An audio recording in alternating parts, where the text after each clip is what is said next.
Welcome to Parenting Unscripted. I am your host, Katie Collett, and we have a fantastic show today because we have two guests from our sponsor, Norfolk Public Schools, joining us, and we are going to be talking all about preschool. First, I would like for you to meet Dr. Kelli Cedo. She is a Senior Director of Early Learning and Title I with Norfolk Public Schools. And we also have Dr. Pamela Hatfield, Senior Coordinator of Preschool for Norfolk Public Schools. Ladies, I am so excited about our conversation today. Thank you for being here. First of all, I know that we're going to be talking about preschool, obviously, but the first thing before we take that deep dive into preparing for preschool is I want to talk about the importance of preschool. So, Dr. Cedo, let's begin with you. Let's talk about why it is so important for children to begin their education in preschool. Absolutely. And thank you for starting with that question, because preschool programming is such an optimal time for children to work on their social skills and their self-regulation first and foremost. They build amazing relationships through the preschool interactions that they have. Preschool offers the opportunity for children and families to get ready for kindergarten and beyond. And that is really important because, you know, as our students' brains are developing, it is in that critical time of their growth. A lot of their brain is developing from the moment they're born to age 6. Mm-hmm. So we know that preschool programming opens a lot of access and opportunities for children to explore many different things. And it's such a fun time because they do it through play and creativity. I love that. Learning through play. Absolutely huge. Dr. Hatfield, is there anything you'd like to add to that? I would just say that it really sets the foundational stage for their growth and development, and really puts them on the right trajectory for school and life. And at what age, either one of you can answer this, at what age does preschool start for Norfolk Public Schools? Mm-hmm. So in Norfolk Public Schools, we have a 3-year-old and a 4-year-old program. So we start at age 3. Mm-hmm. Our students have to be 3 or 4 before September 30th to start our program. Our program is one that certainly supports our students who might be at risk for a very different reasons. Mm-hmm. It could be that there are criteria that sets them up for, I'm sorry, y'all. You got it. You're thinking about it. So it sets them up for success for kindergarten and it does. Continuing through their education. It does. It really sets them up for their, I'm sorry. So I think, so in terms of our preschool program, we're very fortunate because we do have a robust 3-year-old and 4-year-old program. Yeah. And we also have an early childhood special education program where children can start at 2 years old, and our learning support department supports that. Mm-hmm. So we have a very robust umbrella to support preschool programming in Norfolk Public Schools and for our Norfolk community. And Dr. Hatfield, what would you say the difference is between the starting at 3 and the preschool where the kids would be learning starting at 4? Mm-hmm. Are there different things that they're learning in each one? There are differences between the 3 and 4-year-old programs. Many are similar. Yeah. Things that they learn social skills. They learn how to work with each other. They learn how to problem solve. They learn how to communicate, whether it's verbally or, just between each other and the ways that they do. The 3-year-old program certainly focuses on those early skills, helping to create an environment of independence, helping them to use their words, helping them to ask for things that they need. And then as they move into the 4-year-old program, they're certainly building upon those skills, but definitely in a way that helps to support the language and literacy development, learning early numeracy skills. Again, still problem solving. This is often the first time that they're in a center or a preschool setting for which they're around other children, peers of their age, but they don't live with those those peers. So they live with them throughout the day, and they live with them in a way that they're working together as their small little community. So there are differences between the program. However, the scope of the program is the same. We help to support social, emotional development, literacy and language development, math development, and really just preparing them for kindergarten, which of course brings its own set of expectations. Absolutely. And I think it's so important to understand that the children are really learning, it sounds like, some new social skills and independence to really be able to help take care of themselves in a way, but you still have the preschool teacher there to help guide them since they are still so little, right? Yes, absolutely. Absolutely. We have our teachers, our preschool teachers in the classroom. We have their teaching partners or assistants in the classroom that are highly qualified and well prepared to support the development of our youngest learners. Mm-hmm. And let's talk too about the importance. After the break, we're going to talk really about the preparations, but the importance also preparing when it comes to reading to your children. And I know, Dr. Hatfield, you have some books with you already, which I do love. And it's such a special time with your kids. What are some of your favorites that you have there? Absolutely. It's really important to spend time reading books with children. Children can read from very early on. They pick up a book, they look at the pictures of the book, they talk about what they see in the book. Parents can do the very same thing. They're excited. That's the beginning stages of reading. They're not going to be able to read the words on the page quite yet, but they're able to talk about the pictures and what's happening in the book. Having lots of books at home is really important, and many of our families don't have access to books. So within our program, we do offer book libraries and things like that to get our kiddos started, but definitely reading to your children at home. Reading just takes a few moments of time together that's well spent, and just having a conversation, sitting side by side. That's the best opportunity to grow those relational skills, but also talk about the pictures in a book, the words on a page, and what that looks like. And it's also, Dr. Cedo, such a nice bonding time to build the strength within your own family of just that moment of togetherness before you send your child to preschool to help prep them. Absolutely. And one of the cornerstones of foundational literacy is oral language. So when you're reading with your child, you are working on their oral language skills, which are so vital. In our brains are wired for communication, right? For language, but our brain is not necessarily wired for reading. So it's a developmental component to it. And one of those early pieces is oral language. So when you're looking at those books, you're reading to them, they're talking to you about it, you're using all that language with them, which we'll talk about in education as vocabulary. Yes. They are building all of that together. And then as a family, we want to ensure that we're attaching with our children. We talk a lot about bonding, but there is attachment that is so important, and that's through reciprocal language. It's talking with each other. It's spending time together. And when you're getting ready for bed after that bath time and you're sitting together and it relaxes them, yes, they may ask you, can we read it again, please? Can we read it again, please? Yep. Which is wonderful because it brings the joy of reading when you read aloud with your children. And that is what they're going to hold with them as they go into kindergarten and beyond, because that's our goal is, number one, for all children to find that joy in reading with others and reading for themselves. Yeah, and it's such a special bond, and you can really tell when a child has been read to and very much so enjoys reading. On the other side of the break, we are going to really talk about full preparations for preschool, so make sure you stay with us, and we will be right back. Whether you're already working in education or aspiring to, then say yes to NPS. Norfolk Public Schools are currently hiring in the following positions. NPS offers the highest salaries and sign-on bonuses in Hampton Roads, plus a work lifestyle you'll love. Say yes to NPS.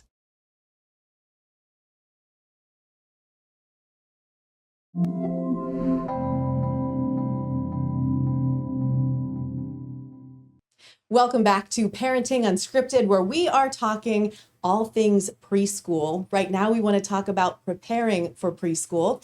We have Norfolk Public Schools, of course, as our sponsor of Parenting Unscripted, and back with us, Dr. Kelli Cedo and Dr. Pam Hatfield, all from Norfolk Public Schools. So once again, thank you for continuing the conversation. Let's talk about the big thing that sometimes can be one of the hardest things when it comes to preparing for preschool or just school in general, and that is getting into a routine. How do you get your child, especially for preschool, Dr. Cedo, ready to get into a good routine, to go to bed, to start the day? What are your thoughts? Absolutely. Well, I will start with the discussion around a morning and a night routine. When they start to come to preschool, they are going to be fully active all day long, having fun, learning, having different experiences. One of the big things that we do is we have the playgrounds outside, and they're working on all that gross motor and everything. So they're going to come home. They're going to come home and they're going to be tired. And so we want to make sure that they're getting enough sleep in the evening. So it's very important for them to have a bedtime routine. That bedtime routine can include whatever you need it to be, because I know parents work different schedules and those types of things. So whoever it is that's with them in the evening, having that set time to eat, having a set time for bath time, having a set time for that read aloud. So they start to feel, oh, this is calm down time. This is the time that I'm getting ready to get to bed. And then you'll see that they start to, because these are preschoolers, they like to have that control too. They'll be like, oh my goodness, it's time for us to go to bed now. It's time for us to read our book, those types of things. And that is so important. And then in the morning, you also want to know your child. What is it going to take for them in the morning? Are they slow in waking up in the morning? Do they need that little extra bit of time? Or are they a quick one and they get up and they're ready to go and they're already bouncing around going, woo, mom, here I am, or, dad, and so forth. So you want to know for that morning routine, your child. So for example, your child may be one that I need 3 different outfits to pick out from because the one I put on, I don't want to have. And then you're like, oh my gosh, we can't relate. You got to get to the bus. Because that's the other thing for our 4-year-old program. A lot of our preschoolers ride the bus. So that's a whole new routine for them too, being at the bus stop on time and those types of things. So one thing I'll share, and I'm going to turn it over to Dr. Hatfield, is, practice going to the bus stop and waiting for the bus so that they can get a feel for that before day one, because then they go into it confident going, I know how to do this. Yeah. And so I'll turn it over to Dr. Hatfield. What are some of your thoughts? Absolutely. Definitely routines, consistent routines. And so we're thinking about the first day of school. Our first day of school is August 18th. So right about now, we need to kind of think about our night routines. What does that look like? How we go to bed, just like Dr. Cedo shared, all of those things that we do, those wonderful moments. But it's really important to keep those consistent bedtimes, those consistent routines, picking out the clothes the night before, getting ready for the day in the morning so that it's not chaotic in the morning. It's really important to set a positive tone for little ones in the morning, so that they feel comfortable and confident and they feel like their world is in control. So if we as parents are able to kind of do that work prior to, then our little ones are ready to go. There will be meltdowns. There will be opportunities for us to, even as adults, we get our little ones are going to preschool. That might be a new transition in our life. So that might be something that we have to kind of think about as well. But for our little ones, we want them to feel confident where they're going. We want them to know that school is a fun place of learning, a wonderful place to learn new friends, learn about new things that happen throughout their day, new opportunities of learning and being with new little people. But definitely that they're in safe hands, and that the adults that are around them are caring for them while their mom or dad or caregiver are at work during the day. And then certainly when little ones come home, talking about the day. Tell me what you did today. Tell me one thing what was the most fun thing that you did today with your friends? And having them to talk back. And again, that helps with the oral language and literacy development. Talking about the day, sharing, how they're excited about the next day. Those consistent routines, those predictable routines are very helpful for little ones. They're helpful for adults. So I'm definitely thinking about that and how we can make that transition easier. Let's talk about the lunchtime routine, because I know one of the things that actually stressed me out as a parent, and it's hard to stress me out, but man, I was really stressed, was I don't know if my son is going to understand the rules of getting your lunch at a cafeteria, or if we chose to pack that day, is he going to be able to open some of the containers that we had things in? Spoiler alert, he was fully capable, but as a parent, I was just like, what if he doesn't know how to do this? Dr. Hatfield, how do you recommend preparing your child for a lunchtime routine and making sure that they're ready for what they're about to get into? Absolutely. Parents can help in this by having their child open their packages at home. Put their cup in front of their plate so that they don't inadvertently knock it over. All of those little things that might not seem as important are really important when it comes to when your child goes to preschool, because if they're able to do these things on their own, they feel confident. They feel like, I'm a big kid, I can do this. And if we as parents allow them to do that, we model it for them, we help them along with that, we help them to open their Uncrustable package. We help them to open. And where does the trash go after that? We don't just throw it on the floor. We hold on to our trash until it's time to get up to throw our trash away in the trash can. So all of those little moments are important learning moments for our little ones. Parents can help in that way. I think really thinking about a parent, we want to do things for our kids. We want to do things for our little ones, but they can do this on their own. They're big kids. They can do that. And it really is an opportunity for them to feel good about what they can do for themselves. We had a big learning curve because we had sent a couple Tupperware containers with our son, and they did not make it home because when he was done, he threw everything away. And we were like, that's on us. We really should have prepared him and gotten him into a better routine so he understood you don't throw the containers away, you bring them home. He came home and we opened up his lunchbox and he had a great day, had so much fun. And we're like, where'd your containers go? And he's like, I threw them in the trash. I was done eating. And we're like, yep, that's on us. So we learned as we went as well. And frankly, he's 12. We're still learning as we go every school year for sure. On the other side of the break, we are going to talk much more about preparation when it comes to being fully potty trained, knowing how to blow your nose, personal hygiene. We have a lot more to talk about with preparing for preschool. Always a fun time. So we will be right back, everyone. Stay with us.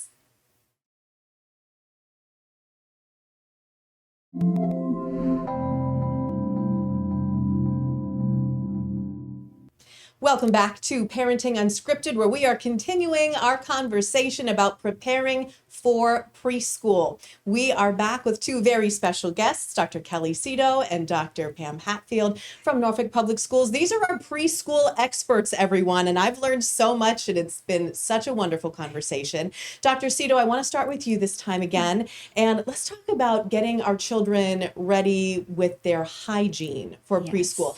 Are there certain things that children absolutely must be able to do on their own before going to preschool? Thank you for asking that question. And, it's so important that we create a safe, caring, loving environment for our kiddos. And so one thing you can do at home that's super easy that you're going to want them to do anyway is wash their hands appropriately. Oh my goodness. Our little ones are moving at the speed of light, typically. They're on the go. Their attention span's very short, but they have to learn that there's a certain amount of time that you have to wash your hands. And we know that they can sing the ABC song while they're washing their hands, and they're getting two things done. Their ABC, they're singing. Music is so important for the preschool brain, by the way. It uses all parts of it. So go with music, families. and then they're getting their hands washed in the amount of time that they need to do so. So if you set them up with that hygiene piece, it's going to help them come to school every day, which is so important, because when kids attend school every day, they really feel a part of the school classroom community and family that they're building. And also it allows for that learning. But washing those hands keeps those germs away. They get to sing and do it. And then when they go in school and the teacher says, it's time to wash our hands, they're like, I know how to do that. I know how to do it. And that's going to be great for our children as they start the program. I do love to see how excited they get too when they're like, wait a minute, I already know how to do this thing. Yes. I'm great. And it's absolutely adorable. Dr. Hatfield, how about being fully potty trained, being able to wipe properly and take care of themselves that way? Well, we know that toilet training is developmental. We also know that it takes time to toilet train or potty train a little one. We know that consistency is extremely important as well. We also know that our 3 and 4 year olds may or may not come to us potty trained. Developmentally, they might not be there yet. However, when they do come to us, our teachers, our teaching partners, all of our preschool staff are there and ready to help walk alongside our parents in this process. It's really important that it is a school and family, a home component, a connection there, a consistency for students to be able to learn how to take care of themselves in the bathroom. We need to make sure that they're on consistent schedules for potty training. Yes. And we can do that together. We can partner as a school, we can partner as a preschool, we can partner with our families in doing that. It is not a requirement of the program. However, when we have 18 3 or 4 year olds in a classroom with 2 adults, it's challenging to be all hands on deck all of the time for little ones. But when they know what to do, again, it brings a sense of security for little ones. They know where the bathroom is. They know what to do when they're in the bathroom. They know what's appropriate. You know, we don't play in the sink when we're washing our hands. Right. They learn all of those great things, those developmental skills that are extremely important. But definitely, we do have our teachers and our teaching partners there to help support, but we need to do this alongside of our families as well. And if I can add to, just sharing with the families, talk with your teacher. Let them know where they are in the process, because when you do it together and the children feel the consistency between home and school, they're like, oh, I can do this. And it builds their confidence. And we've seen that it turns around quicker for the child with that. And also, if your child has to go more often, you let the teacher know, because there's typically set times for that during the day. But if the teachers are aware of what the children's needs are, which they'll also communicate too as they get to know the child, but you know your baby the best. You're their first teacher. And the teacher in the classroom knows that and appreciates that. And one of the other things we've done in Norfolk Public Schools is we have toolkits that we've provided to support it, because we know toilet training is about consistency. And there is a certain way to wipe and to do those types of things. So we've provided some family engagement events around that where families can come in and learn. The teachers have had opportunities also for professional development. And we, of course, provide additional resources in the classrooms to make sure that all of our children can come to school and get all the services that they need, because we look at that whole child, right? It's not just literacy and mathematics. As you've heard today, we've got that whole portion where we want their whole little human being to become that self-aware, social skills, all of those types of things built in. And we know that we do this with our families. And we're super excited to start this year providing those additional tools for our families. And while we're on this topic of the family, because it really is, parents need to prepare for preschool, kids need to prepare for preschool for different reasons entirely. How does Norfolk Public Schools, and this is for either one of you who wants to start the answer, how does Norfolk Public Schools help families familiarize themselves with preschool and how it's going to run during the year? So at the beginning of the school year, we do, our schools have open houses. They reach out to the families. They meet with the families. They allow them to come into the school building, because that's a new experience. Come into the school building, come into the classroom, see what the classroom looks like, what it's all about. Through that, there's often opportunities for them to receive information about the school, specific to the school, but specific to preschool. This year, they'll have a family handbook that will help to guide them in all of those important things that parents need to and want to know. For example, the schedule of the day. What does it look like? What do I do if my child's sick? How do I handle it? Who do I talk to? Who do I communicate that information with? If I have a question or concern, what are the ways in which I can communicate with my teacher? So we certainly do those things as well. We also have, apps that we can send messages back and forth to. So all of those things will be talked about throughout the year. But it's really important to stay involved, and our teachers, teaching partners, our administrators reach out and really want to help engage the families in this process, because again, it is a partnership. It is a collective partnership that helps to support the growth and development of their child. Dr. Cedo, we have 30 seconds left, so I'll leave you with the final word. What do you have to say about the preparation? I just want to say we also have a wonderful, robust website, and we actually have a model classroom over in Grandy Village area, and our families are always welcome to come to the Grandy Village Learning Center to see the model classroom, and they can get a feel for the play areas and everything. And just to say to the parents, this is a fun experience. I know there's a lot leading up to it in the preparation with the backpacks and the lunches and thinking of all those things. But what I would like to share is just bring that joy to it and the excitement around it. We are here 100% as educators to support you in that process. So contact the schools, talk with them, talk with your teacher, and just give your kids that big hug on that day and know that they're going to be in wonderful hands with the teachers and the teacher assistants and the staff at the schools. Oh, they're going to be great. Thank you so much, ladies. I appreciate your time today. Dr. Kelli Cedo, Dr. Pam Hatfield from Norfolk Public Schools, which is also our sponsor for Parenting Unscripted. Thank you for taking the time today. Ladies and gentlemen, I hope you enjoyed learning about preparing for preschool. There's so much more to talk about on this, and I promise we're going to have him back on to be able to do just that throughout the school year. Thank you so much for joining us today. I hope you have a wonderful day. And remember, new episodes of Parenting Unscripted air Tuesday mornings starting at 9 o'clock. Be good.